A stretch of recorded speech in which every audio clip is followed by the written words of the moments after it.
My wife was a flight attendant. She's watched passengers sit through 4-hour headaches not knowing the crew keeps ibuprofen in a medical kit 10 feet away. She's watched people nurse one tiny cup of water for an entire flight, not realizing refills are unlimited. She's watched travelers spend 6 hours in middle seats while better ones sat empty because nobody thought to ask at the gate. 21 things like that on every flight, all free, but you have to know they exist. My wife told me every one of them. Number 1. The whole can. When the drink cart comes down the aisle, you get a small plastic cup with ice and about 4 sips of ginger ale. That's the default pour. But you can ask for the whole can or the whole bottle of water. It's sitting right there on the cart. You're not being difficult. The drinks are included in your ticket. There's no rule that says you only get a half pour in a plastic cup.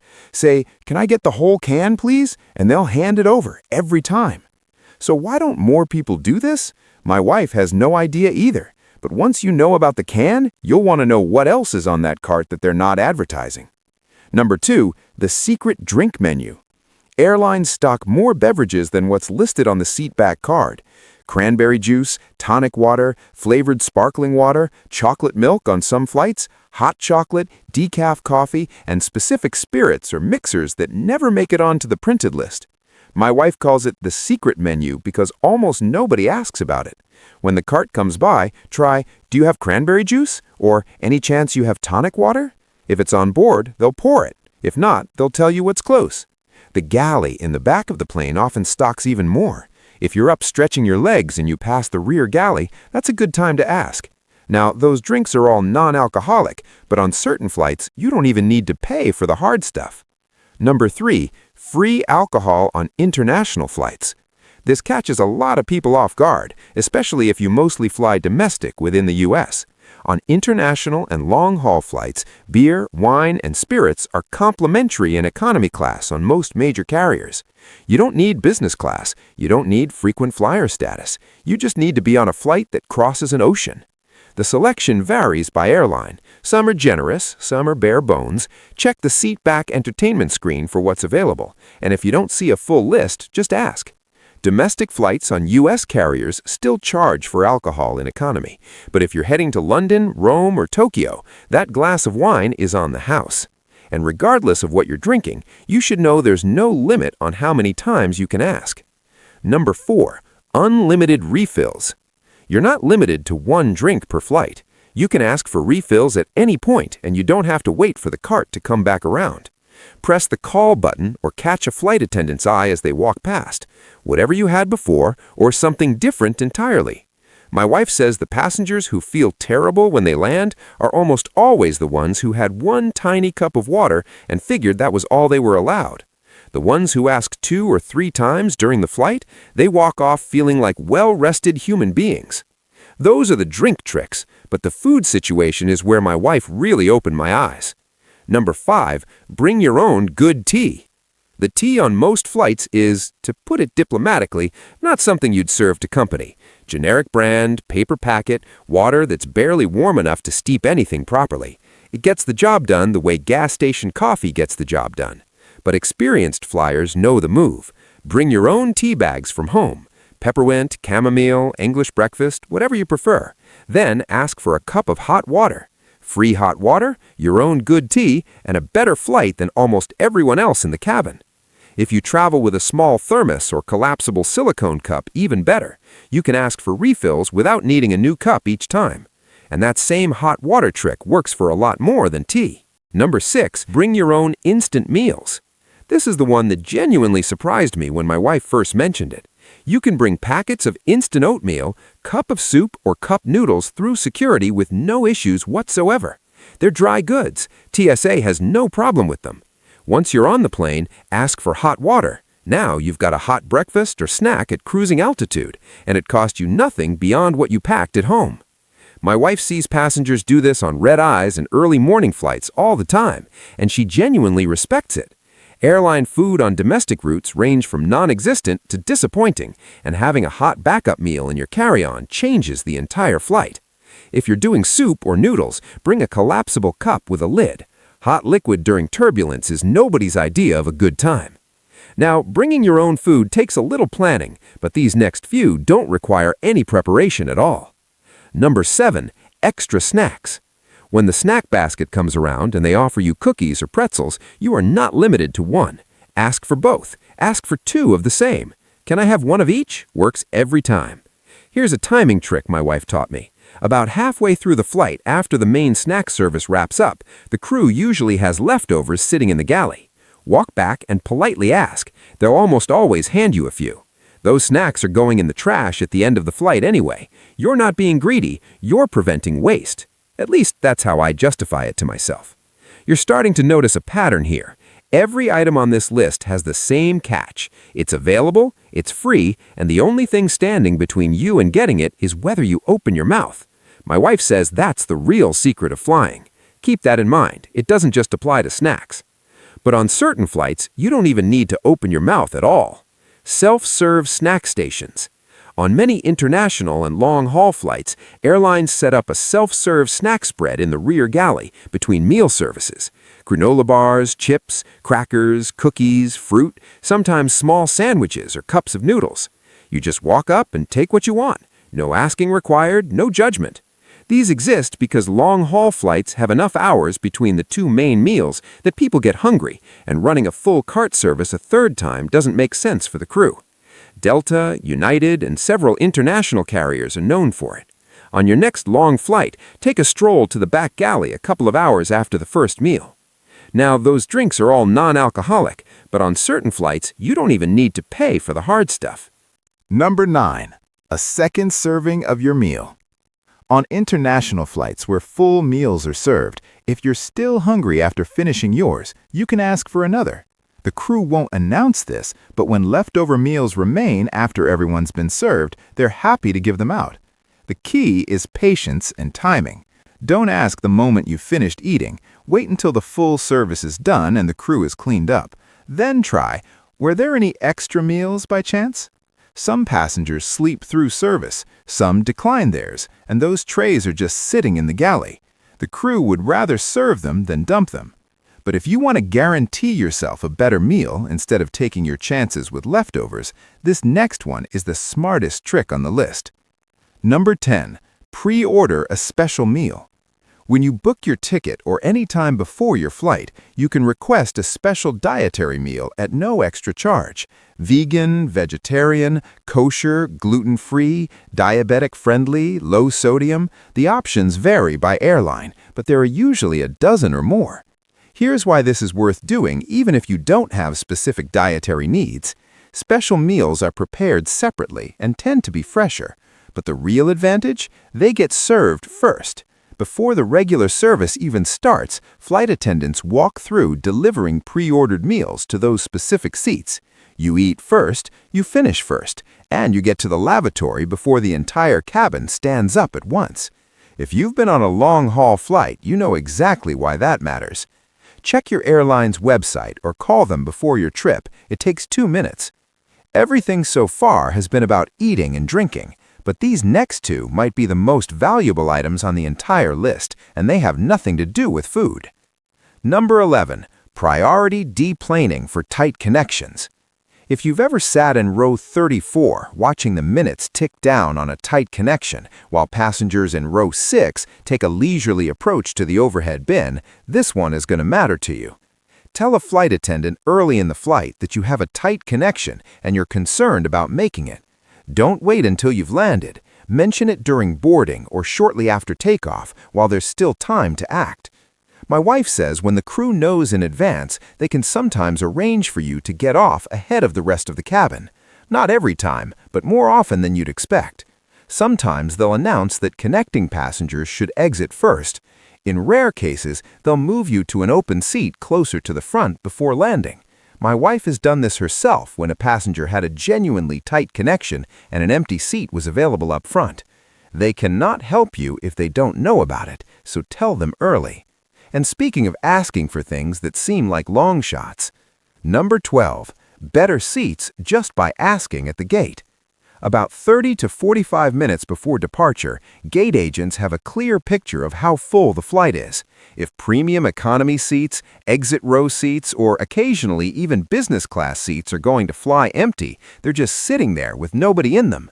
Walk up to the counter and politely ask, "Are there any complimentary upgrades available? Or did any exit row seats open up?" The worst that happens is they say no. But if the flight isn't full, you're pleasant to deal with, and you ask at the right time, you might walk onto that plane with a significantly better seat than the one you booked. This works during online check-in, too. When you check in 24 hours before departure, look at the seat map. If exit row or premium seats show as available, some airlines let you grab them at no charge. Maybe they'll say no, but the passengers who end up in better seats are overwhelmingly the ones who asked. The ones who don't ask sit in 28E and wonder why the exit row looks empty. My wife has been saying it for years. The difference between passengers who have a good flight and passengers who have a bad one almost always comes down to one thing. The ones with good flights asked for what they needed. They didn't assume the answer was no. That doesn't just apply to seats. That's been the theme of this entire list. You've got your better seat and your plan for getting off the plane. But what about the hours in between? This is where things have changed more than you might realize. Number 13, the full entertainment library. If you haven't taken a long flight recently, the in-flight entertainment has expanded dramatically. Most major airlines now offer hundreds of movies, full seasons of TV shows, music libraries, podcasts, and games on the seatback screen or through the airline's app, all free, all included. On recent flights, some airlines had over 300 movies and dozens of complete TV series. You could fly around the world twice and not run out of options.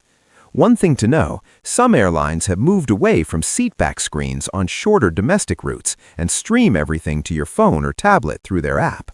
Download the airline's app before you get to the airport. It saves hassle after boarding. And while you're exploring that entertainment screen, don't skip past the section almost everyone ignores. Number 14, free premium newspapers and magazines. Many airlines give you free access to premium digital publications through the entertainment system. The New York Times, Washington Post, Wall Street Journal, and a range of magazines that would normally require a subscription. There's usually a reading or magazine section that people scroll right past on their way to the movie library.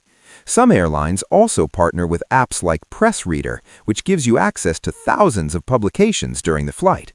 If you enjoy a well-written newspaper or magazine and you'd rather not pay for another subscription, this is a genuinely good perk hiding in plain sight. But entertainment on a long flight isn't just about keeping your mind busy. Your body needs attention too. Number 15, guided stretching exercises. Sitting in one position for hours does a number on the body. Not exactly breaking news to anyone who's been on a flight longer than 3 hours.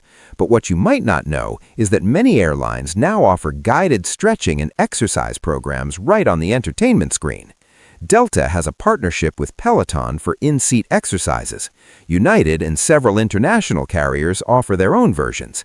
Designed for cramped spaces, movements you can do without elbowing the person next to you. My wife says the passengers who move around every couple of hours consistently feel better when they land than the ones who sit still the whole flight.